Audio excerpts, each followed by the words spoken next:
What's up? This is your boy Styles, WestCoastStyles.com. You know what I'm saying? And man, I got a special guest in the house. First of all, I got my nephew, Chris. What Chris has up? joined the team. Man, he's a part of our crew now, doing it big.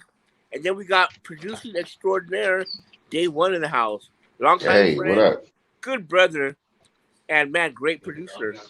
Yes, Yes, sir. sir. And man, let's get into first of all, congratulations on being a father. I saw the Yes. Oh, picture of thank the you. baby. We'll get it. Thank you, my G. We'll get into that in a moment. But we're gonna talk about your career first. Okay. Um, let's rewind a bit. Um, it, wa- it was about 2005. Sir Jinx, legendary producer, had called me to come meet him at a Denny's in North Hollywood, the one on Burbank. And it was about 10 o'clock at night. I met him out there, and we were going over some things that he wanted me to promote for the website, WestCoastRiders.com at the time. Yeah. And he told me about a young producer that he was working with by the name of Dae One. Told me that he was mentoring him, bringing him up, and for me to keep my eye out for him. Wow. And eventually, we crossed paths. You know, I mean, the Lord does all that. You know what I mean? Right. We Right. crossed paths. You had the studio in Hawthorne, Yep. with Tajay, and you were Yep. bringing up all the young up and comers were coming out of your studio. You know, Man, like clockwork. um, It was like a revolving door. oh man. But before we get into that, tell me about working with Sir Jinx, Okay. legendary producer, worked on Ice Yeah. Cube's albums, produced all the classics. Not all of them, but a good majority of them. He was a part of. Definitely like the first half. Um, Yeah.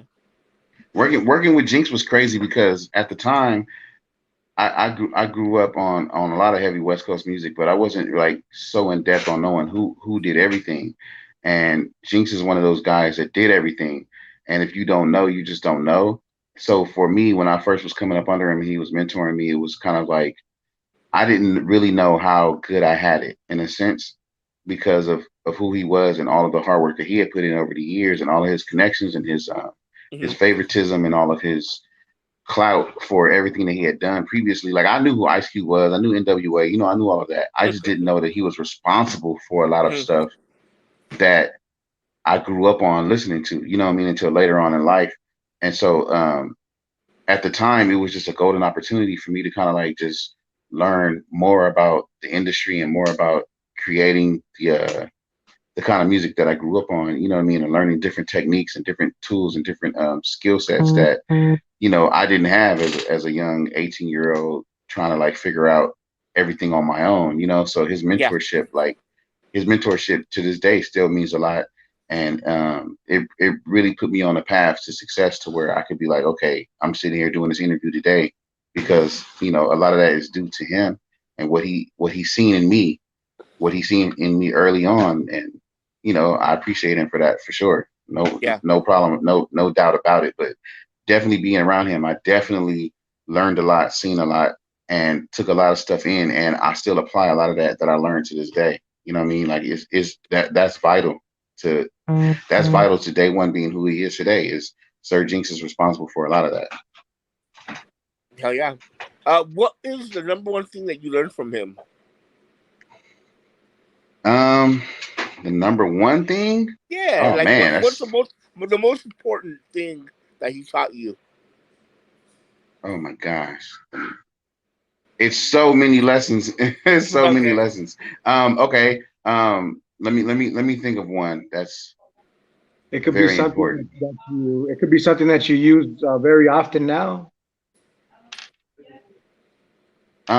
Layering is one. I'll give y'all layering. Layering is Okay. one, meaning like using more than one sound to get the sound that you're looking for. Like layering technique to where you can layer your claps or layer your drums and they still sound full.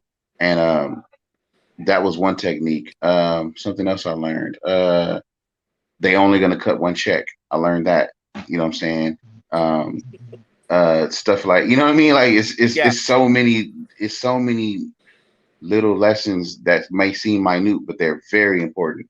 Um, what else? I learned how to like network with artists. I learned how to like really become more of an asset to an artist and what they're doing and what they're looking for. I learned how to become Mhm. something that I learned to become something that they depend on, not just something that they come to when they need something. Mhm.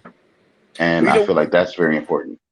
one of the things that I really like about you, and that I know that you probably learned from him, was I've been in the studio with you before, even recording, and I remember you had me do several takes. Like, nope, do it Yeah, again. Nope, do it again. Nope, nope, yeah. do it again. And I was getting like, God damn, man, how many takes? It takes a lot, man. It takes a lot to get that one. And I've learned over the years, like, you just know it when you hear it. You know what you're looking for, and you know it as soon as you hear it. It's Mm, just it's just one of those things like, oh, that was it. That was the attitude I was looking for. That was the emotion I wanted you to have when you said that part. That's it. That was it. yeah, So, anything other than that, it's like, nah, that's not it. Do it again. And I'll give you some direction and say, man, can you do it a little more assertive, a little more like, yeah, I'm here now. Like, instead of being like, yeah, I'm here now. You see, it just makes a huge difference on how it comes across to the listener. that's dope. That's dope. Now, your studio, I mentioned that the one in the hospital that you had with Tajay. Yeah, Woo! I tell you what, man, so much history was made. A lot of people don't know the stuff that came out of that studio, the people that were in that studio. classics, You know, classics.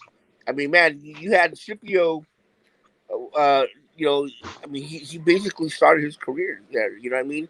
All his mixtapes that he Yeah, did with DJ Warrior and all that. yep, That was all done for all you. of You them. know. Tell me some Yep, of the other Rocket. artists that you had coming through that place. Man, a lot of artists from the New West. So it's everybody from Rocket. All Rocket mixtapes were done there. Um, the first the first the first two Bishop mixtapes were done there. Bishop Lamont's Bishop Lamont, first okay. three, yeah, his first three mixtapes were done there. We started Caltroit. We started Caltroit there. Um, oh my gosh, so much stuff. I did Problems first radio single there.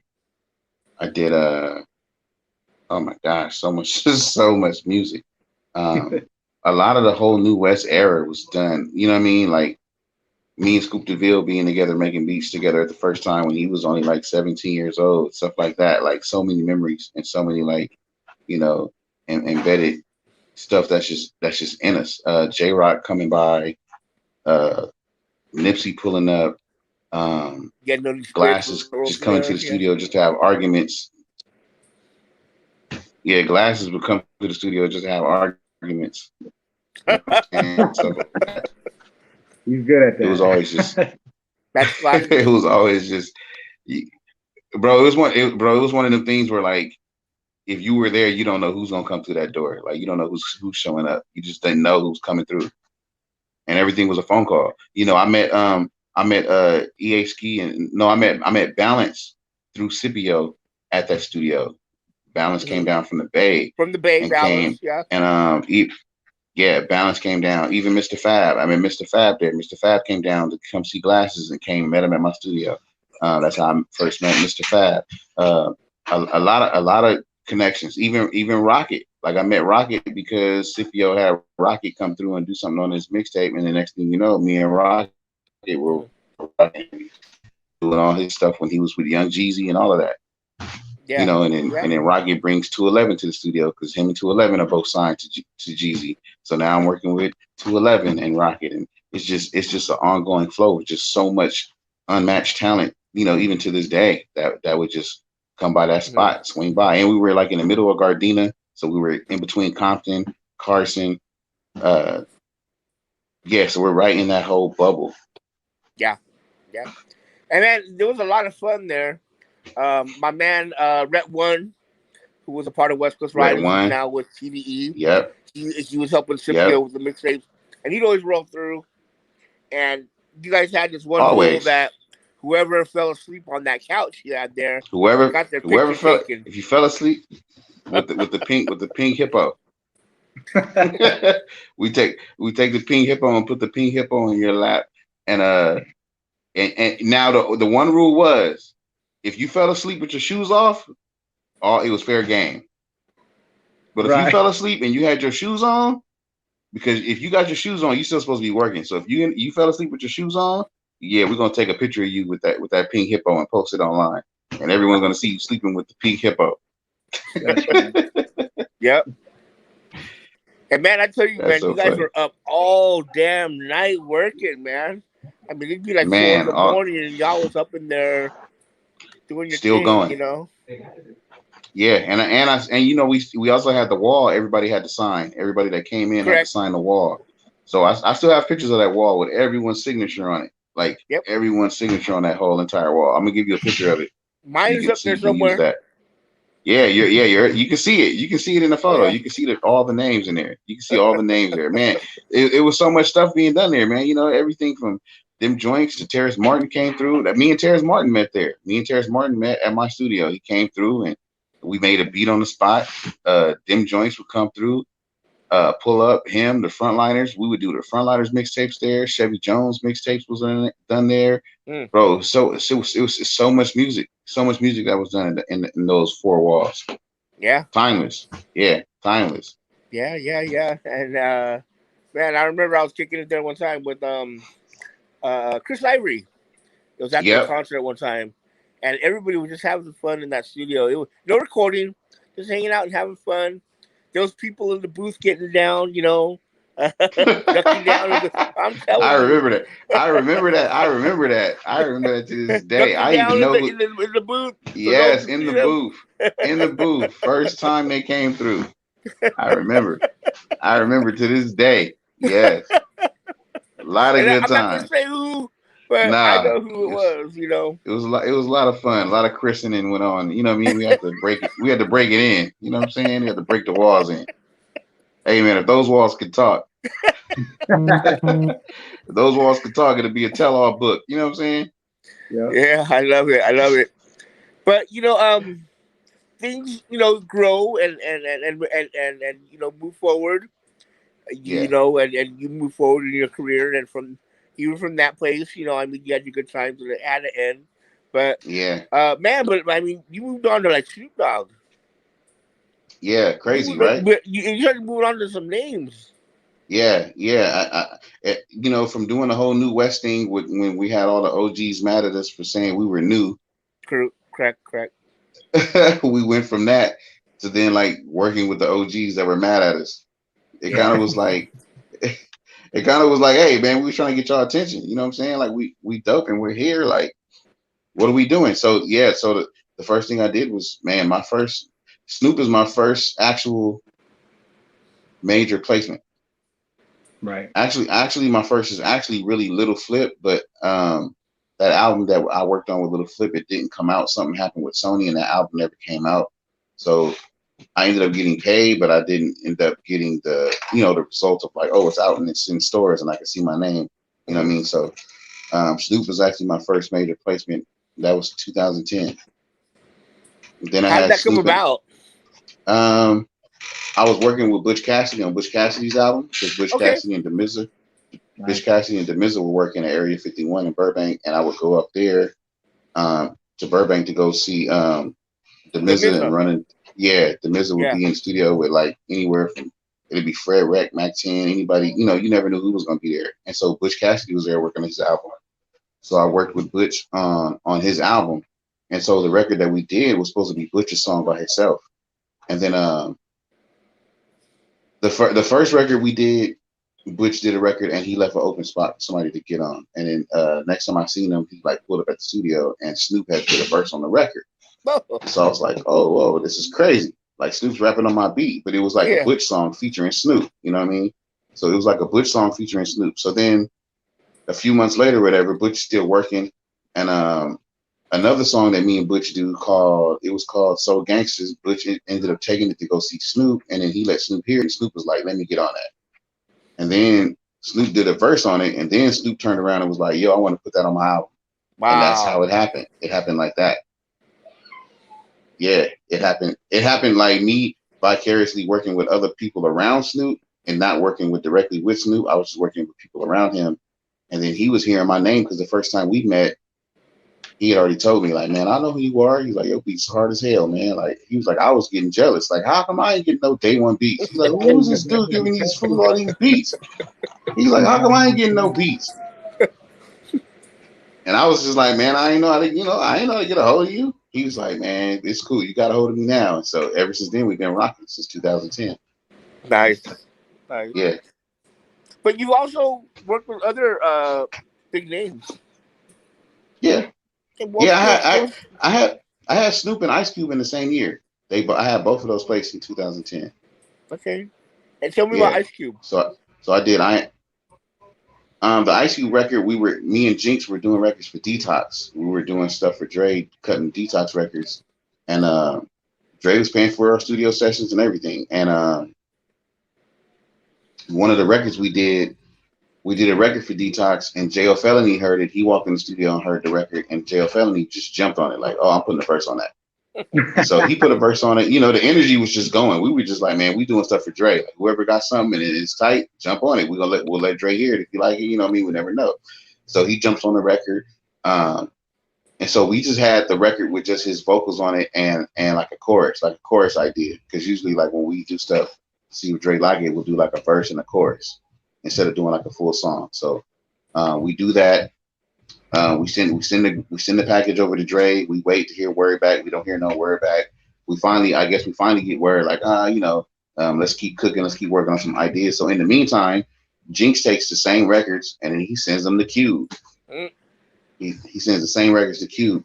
And I didn't know this, but from what Jinx told me, Jinx is like, man, Cube always likes JL Felony. Like he loves JL Felony. Like he just likes his verses, all that. He just likes his energy. He just likes JL Felony. And so we sent the record over that had JL verse on it, and Q hit back like, yo, I want that. Like, give me that record. And so that's how that happened. So we sent that over. He ended up jumping on it. He put Dub C on the record, and then it was done. Like, and he was like, I'm putting that on my album. So it's kind of the same way, like just vicariously working with someone else around. I didn't know Jinx was gonna send that to Q, but through his relationships and his contacts and his effort, like we got another record placed like that fast. And Q was like, I'm putting that on the album. Yeah. So, all right, and you even ventured out to Texas. Yeah. Texas artists. Yeah. Tell me about got that. Some Texas artists. Me and Paul Wall ended up linking up.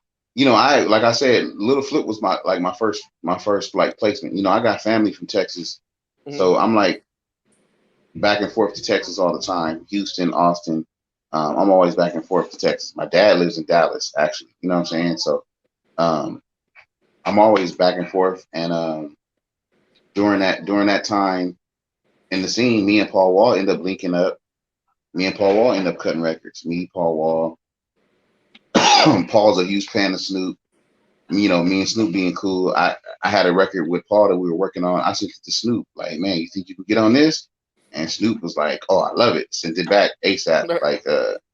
Sent it back ASAP. And so when Snoop sent it back, then Paul Wall was like, man, I'm gonna send it to Burner and see if Burner would get on it. So, and that was the first time Burner and Snoop ever did anything together. Wow. It was my record with Paul Wall. Yeah. That was the first time they did anything together ever. That's tight. So, that was super interesting. And me and Paul Wall, we've been working consistently. Me and Paul Wall have a project right now that we're working on. We're pretty much done. We started it like in the beginning of quarantine, and we're pretty much almost done with it. Yeah. Did you ever do anything with Trey the Truth? Me and Trey. No, I haven't did a record with Trey. Not a song. Okay. I've been to a couple of his video shoots. Another Houston artist that you had been working with, but like I've met Trey a couple times, but we haven't did it. I don't think we did it. We haven't did a song together yet. Okay. Not that I know of. Me and Devin the Dude have. Me, Devin the Dude. I'm trying to think of who else. It's probably a couple more. Okay. And let me stop you for a second. Ben Blazing Creations jumped on. They say Dae One is a living legend. So, let that people out there, what they think about you. So, Wow, that's dope. I appreciate that for real with everything in my heart. Like that's dope. That's crazy. To me, it's just like I just feel like I'm doing what I love, and I just love doing it, and so I'm just trying to stay consistent with doing that. So being if that's how hey man, look, I don't have to say it. If they say it, that's what it is. That's right. Yep. My nephew Chris is here. He's a part of the squad. Chris, would you like to ask him anything, bro? Yeah. From my understanding, one of your favorite artists is Andre 3000, right? Hell yeah. I'm the that? biggest Outcast. I'm the biggest Outcast fan like ever, bro. Like I don't know. I don't even know how to even like describe it. Like when we have these debates and stuff like that. Like in my honest, humble opinion, Outkast is the greatest hip hop group ever in history. Like especially when we talk about duos. We're talking about just duos, and to me, Outkast is just the top of their lit. And I don't know if it's because when they first came out that they sounded West Coast but different. They do. But then also they sounded intellectual, you know what I'm saying, and thought provoking, and I like that. And I also like how they put so much soul into their music, like that just gravitates to me. Yeah, and I just connect with that like off top. And even though they're from Atlanta, I still appreciate, you know what I'm saying, like what they contribute to the game. Like I feel like it's important and it's vital, and we need it. And I feel like I've been riding with them since 93, 94. You know what I mean? My first talent show that I ever won, I rapped over an Outkast instrumental, and I won first place. You know what I'm saying? I was 12 years old. Wow. So to me, it's just that's just what it is, and I can't take nothing away from Big Boy either. To me, Big Boy is just as talented as Andre 3000. It's just that when people ask that question, it just naturally comes out like that. But that's my top favorite for real. And would you say you got your like singing inspiration from Michael Jackson? Because you said you liked him as well, right? Growing up. I love Michael and Stevie. Yeah, it's a cross of all of that because how much effort and stuff that Mike put into his art was to me unmatched, and just the songwriting and his aspect of just being an entertainer and being like so great every single time, to me just like set the bar. Like you got to be good every single time. Every single time you step out, you got to be good every time. Like don't half step it. You know what I mean? And that's vitally important. I grew up on a lot of soul music though, so I definitely contribute a lot to Michael Jackson because his melodics, and I think I take on that melodic form where I like to use a lot of melody in my records that I create, and I feel like that's a huge part of it, and that's why. Okay. No stuff. Let's go to you also got a chance to work with Top Dog Entertainment. Yeah. You did that work with SZA, and that joint just blew up. I remember because I was helping you at the time with some publicity. And man, we were able to get that joint on Complex. And it was everywhere, off, man. Right. It still has took on like a life of its own. I think what's interesting about that record is it's almost platinum, and that's without no radio play, no record label, no nothing. Yeah. When they first put me in the studio with SZA, she wasn't even signed to TDE yet. They were just telling me like, "Yo, we're thinking about signing this girl. We want to put you in the studio with her and see what y'all come up with." And that was one of the records we came up with, was Child's Play. Nice. And then from there, from doing the Child's Play record, they ended up putting Chance the Rapper on the record, and it just like him and her, how they meshed together was just so amazing, and it just like took that record to a whole nother level. You know what I'm saying? Yeah. Like, yeah. And crazy. What's funny about that record is you had to give credit to another producer. Everybody thinks that it was done by him, but all you did was just sample. Right. Yeah, I sampled. So he had put out a record. So what happened was this. Can you close that door for me? Close that door for me. Mo. Close the door. Hey, my bad. My bad. I lost my train of thought. Right, what did you ask me? About the sample. That guy Oh that yeah, funny yeah. name. I forget his So name. It's like Y. his name is XXYY. Yeah, something So like what that. happened? So what happened was he's a beat maker, right? Funny story. So how I found the sample was I didn't know nothing about the song. My homegirl that was with me at the time was we were going to go see this club to throw an event there, and she was just playing this record, and I'm like, what is that? And she like showed me on YouTube, like, oh, it's just this song, like this beat I be listening to. She was like a singer, and so she played it for me, and I was like, that sounds tight. I'm gonna sample that. She was like, okay, but I was just like, it's just a YouTube video, you know what I mean? I wasn't thinking nothing of it. So I had her send me the link to the video. I went home. I ended up uh pulling the beat, ended up sampling the record, and I didn't know what I was gonna do with it. I just liked what it sounded like. I was like, I don't know why, I just liked the sound of this beat. So I put some 808s to it, some hi-hats. And then next thing I knew, I had the session with SZA come up, and Punch was just like, yo, man, play her some joints. Let's see what she got. I'm listening to her style and her sound and what she was doing at the time, and I was just like, she might like that weird beat. She might like that beat that I made. You know what I'm saying? And so I played it for her. At the time when I played it for her, I was still like, the beat's not done yet. It was just an idea. Like I just found this thing, and I just like put something. You know, she didn't know I sampled nothing. She was just like, I like that. She was like, I like it. Load it up. I'm going to booth. And so she went in the booth and just cut the record. So after she cut the record, I was like, man, I'm still gonna add some more stuff to it. You know what I mean? This and that, and then see how you feel about it. She was like, okay, cool. So she flies back to New York. I ended up getting back in the studio, adding more keys, more synths, more sounds and strings to it. I did all this stuff to the record and then sent it to her, and she hated it. She hated it. She was like, "No, I just like the original version." And I was like, "Really? That one's not even like done." She was like, "Nah, I don't care. I like that version." And so I was like, "All right, let's run with it." So TDE's like, "All right, we're gonna put our project out, man. This and that." So Punch comes to me, and Punch is like, "Hey, man, that record that you had gave us, we've been looking up and doing some research on it, and somebody was telling us that it was somebody else's song." And I was like, "Oh yeah, it was. Like I sampled this like beat like on YouTube or whatever." So he goes and looks the beat up and looks into it and investigates and finds out who the guy is, who the producer is. They track him down, they get him on the phone, and they pretty much just they pretty much making agreements with him. Like, okay, look, man, instead of like us doing sample clearances and all of that, let's just give you production credit, and then everybody can eat. Yeah. So he was like, because he was all making right. us think about it, wasn't he? He did. Yeah. But he was like, all right, fine. He was like, all right, cool. And so once he did that, they were like, all right, cool. So they just gave him production credit. So they came back to me and said, look, Dae, you sampled this record. Instead of us saying that you sampled him and all of that because he's like an independent producer, he doesn't have like a label backing him or nothing like that. We're just gonna give him. We're just gonna have y'all split the production credit. And I was like, all right, well, that's fair to me. You know what I'm saying? I'm not mad at that. All right, that's cool. Yeah. So we both agree to it. We do our paperwork stuff, and then that's it.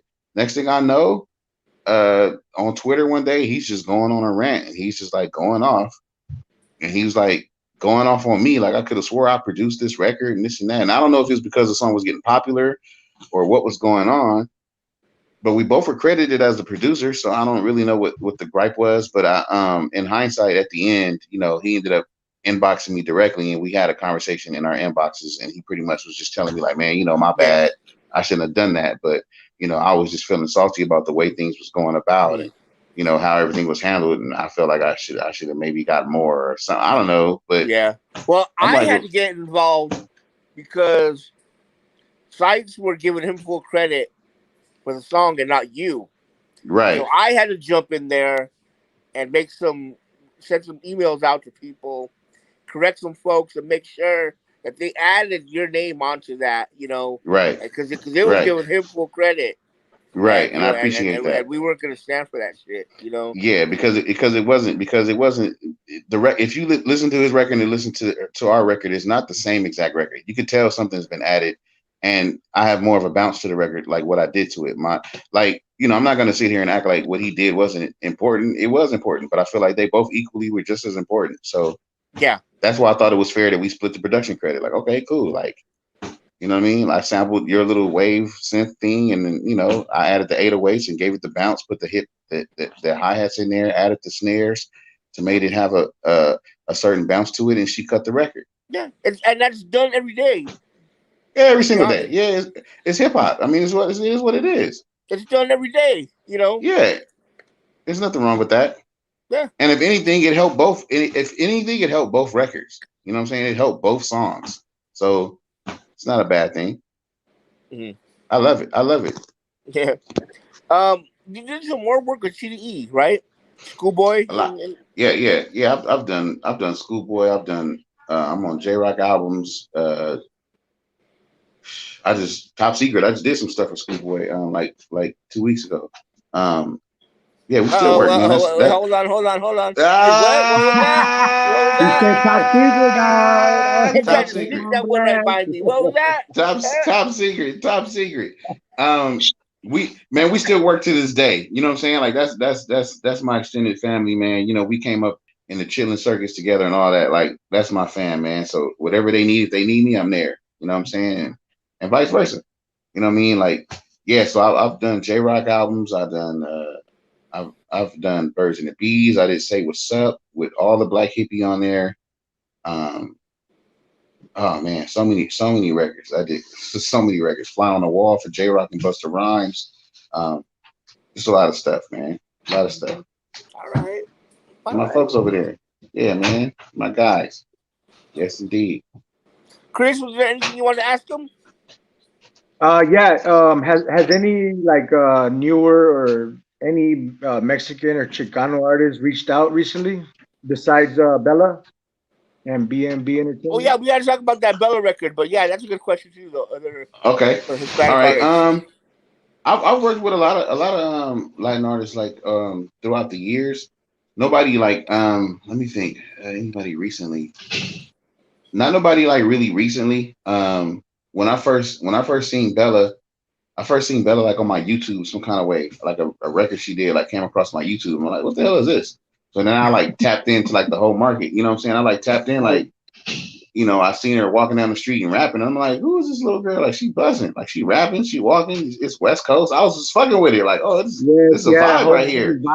She got it was a whole 90s vibe, and I was like, I'm fucking with that. Like I'm fucking with that. So I like went in and like tapped all the way in, you know, and I'm good with a lot of other artists, like me and Drummer Boy spoke about doing some stuff. We haven't worked yet. We talked about doing something.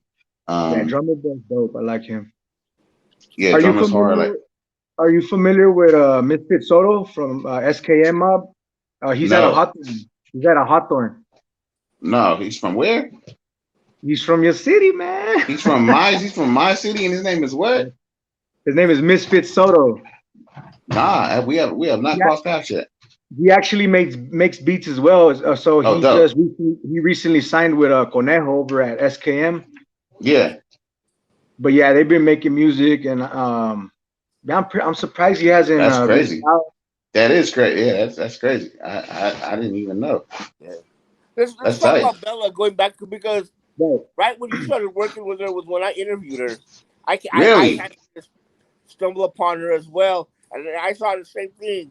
This shit talking little girl, you know, and so I interviewed her, and she was shit talking as well, and I was like, "Whoa," you know. And then next thing you know, you're hooking up with her, and you guys will make For Life.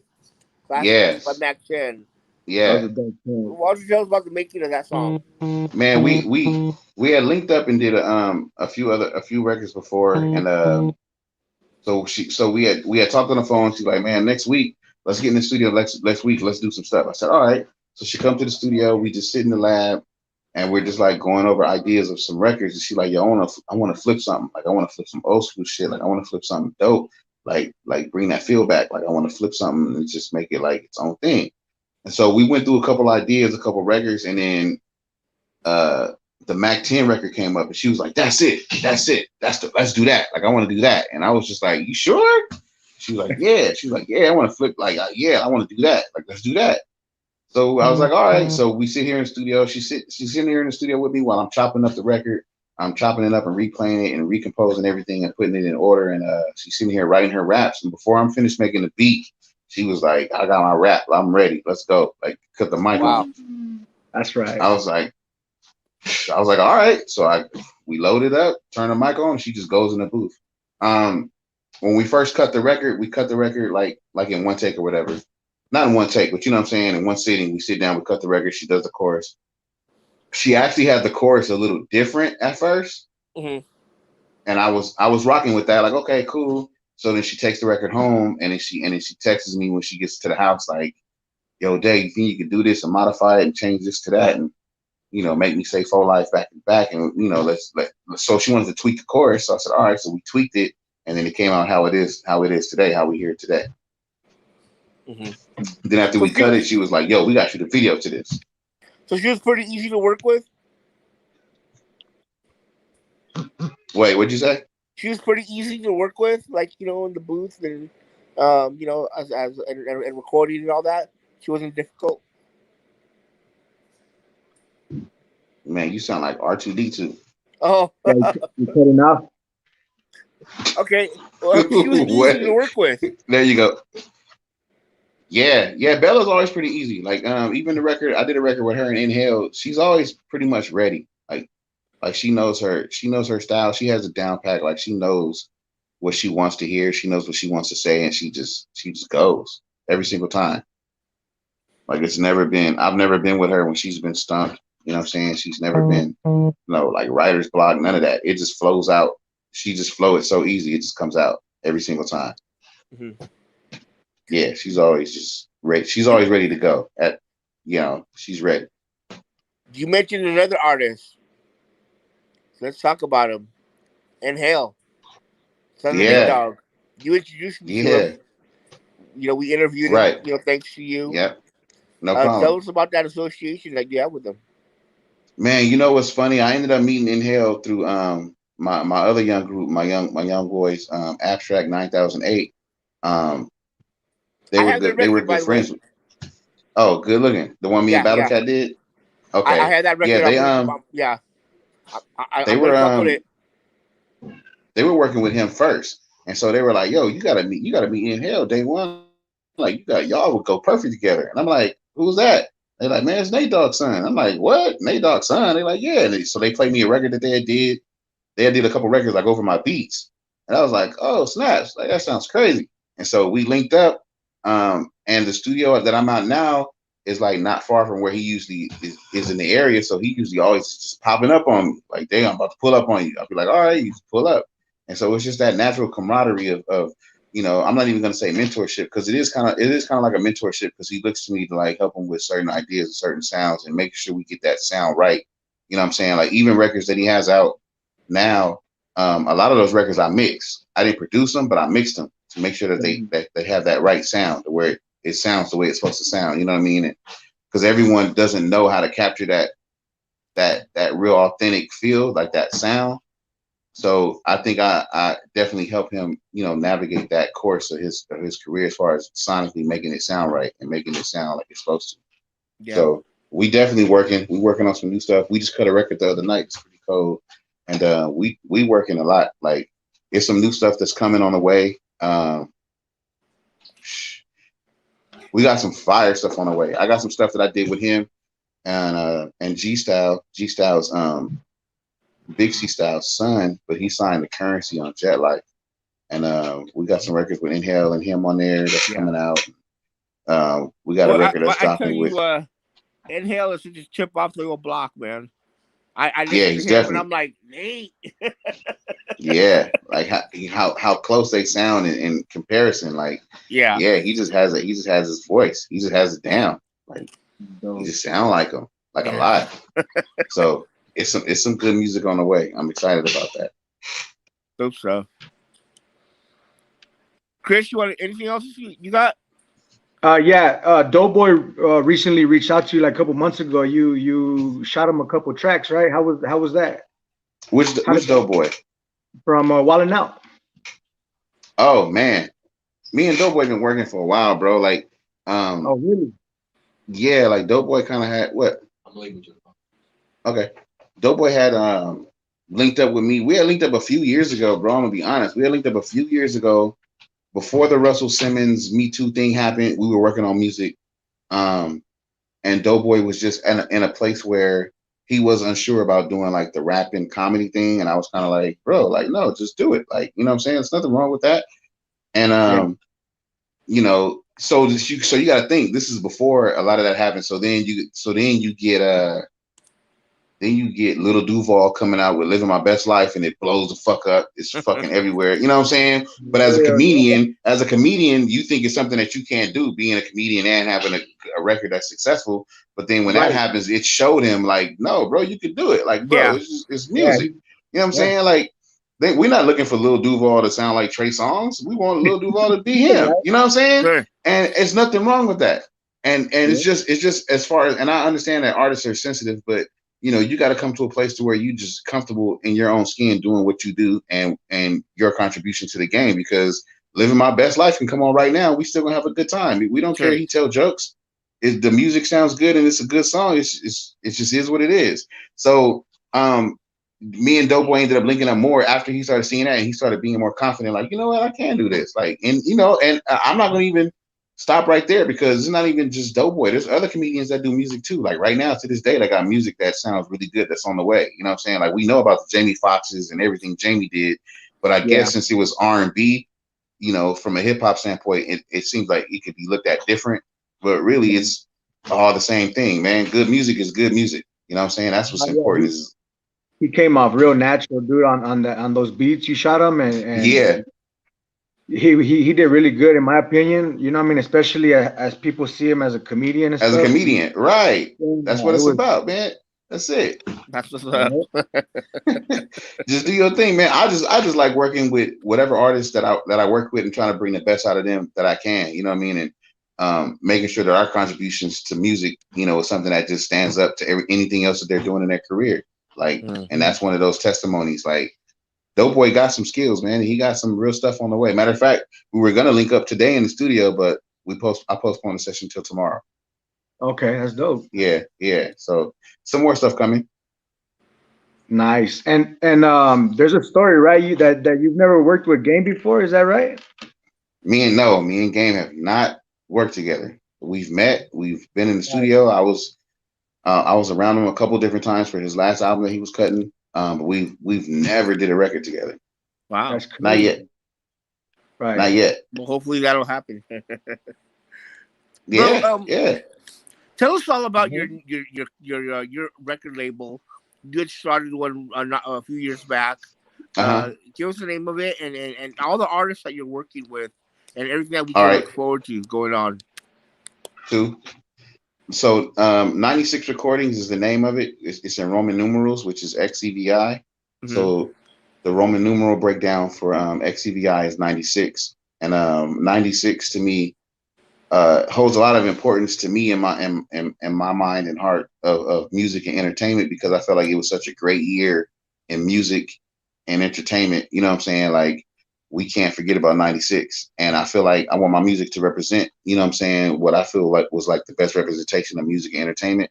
So that's the name of the label, 96 Recordings. And a few of the artists that I have on there are Abstract 9008. We're dropping their Penthouse EP that me and Battlecat produce solely. We produced their whole EP that's probably coming top of the year. We just dropped Carte Blanche's album. He's from South Central. We dropped him back in August. His album came out like August. It's been doing pretty good. Our Carte probably has about 6 or 7 videos out now. Getting a lot of love, a lot of push on YouTube right now with a lot of his records. Oh man, there's so much, just like so much music coming. I have another artist named Mac Doe. You're gonna be familiar with Mac Doe. Come on, we're talking about you know Mac Doe because he's from the LA Zoo. Yeah, he's from the LA Zoo. So I have a project with Mac Doe that's done. We're about to drop. We're just getting him ready for the system. Top of the year, I'll be dropping him first quarter. So Mac Doe's in the fold. Noni Spitz, I got Noni Spitz around. He's going by Noni Picasso now because he's crafting beats and production. He's doing that as well. He's manhandling the production side of the ship. And then I have a couple artists that I manage. Now. So they're like part of the umbrella. So like Shay Fields is under the 96 umbrella. The homegirl Kiba Music. Kiba's a part. She's an R&B singer out of Los Angeles. She's super dope. It's just a lot of good talent, man, that I'm crafting. and I'm bringing them to the forefront because they deserve to be heard, and that's just what I'm on. Mm-hmm. Dope stuff, man. Man, Yes, I sir. look forward to it all. Be sure to send us all this stuff, man. You know, Man, I will definitely send you. I I have definitely to go will send looking you this for it, stuff. man. I have I actually have something that I haven't even announced yet. No one even knows, but I'm working on it. If you're close, you know. But I'm gonna say it here because it's the first time anyone's gonna hear it. All right, we got an I'm work. exclusive coming up. Yeah, I'm working on an all-female music compilation album, and Okay. it's all females. It's all music. I'm producing it, and I have everybody from rappers, singers to poets, all females doing everything. Not a male voice on the album at all. And I'm looking to drop that in February, top of the year. Wow. Yeah, I'm already about 14 songs in. Dope, man. Look Yeah, forward to it. thank you, man. Thank you. Yes, yes, All right. indeed.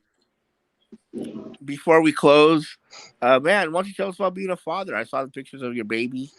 Oh my You recently had a gosh. baby, man. He's Bro, beautiful. Yeah, man, congrats, man. man. Thank you, man. I'm a part of the real hood now. You know what I'm saying? I'm part of Yeah. fatherhood. I'm part of fatherhood, and it's wonderful. It's a beautiful thing. Like, I don't have.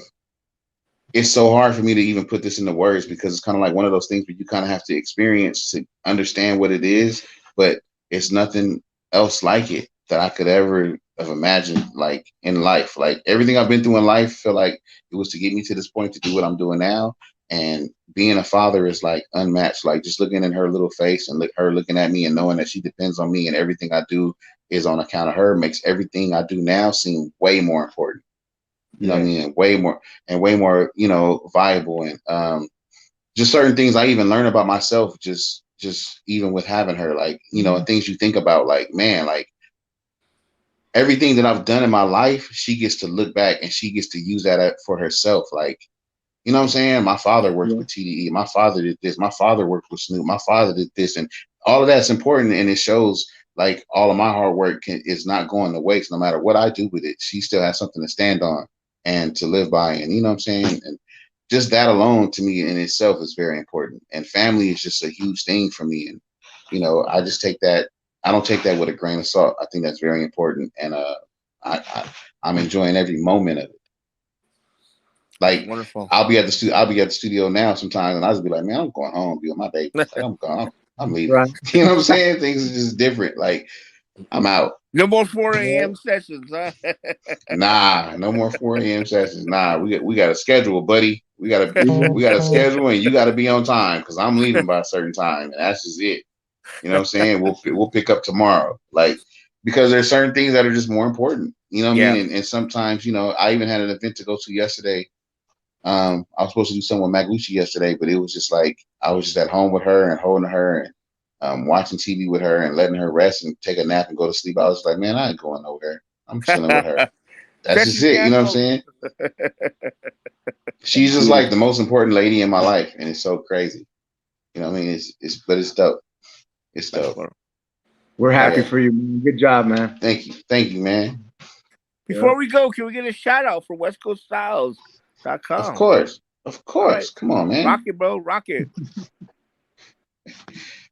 Yo, world, what up, man? You tuned in worldwide. This is your boy Dae One. You're on West Coast Styles, and you know what it means, man. We here, man. We here all day, every day. West Coast or nothing. Till the wheels fall off. You dig? All right. Yeah. All right, bro. Thank you for being our guest. Appreciate you. Myself, Styles. My nephew Deuce here. Thank you, man. Appreciate you. Deuce, link me up with your guy, man. Tell your guy he can't be repping the city and don't know. Come on, man. That don't even look right. Right. That don't even look right. That don't even look right, man. And rest in peace to the homie Slip Capone. Yeah, definitely. We're dropping a new Slip Capone album Friday. Okay. Oh, that's gonna be dope. Hell yeah. Yeah.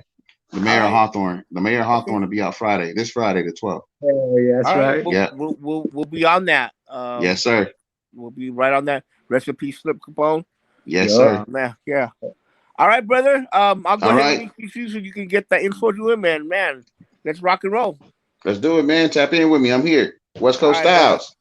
Peace. Good night.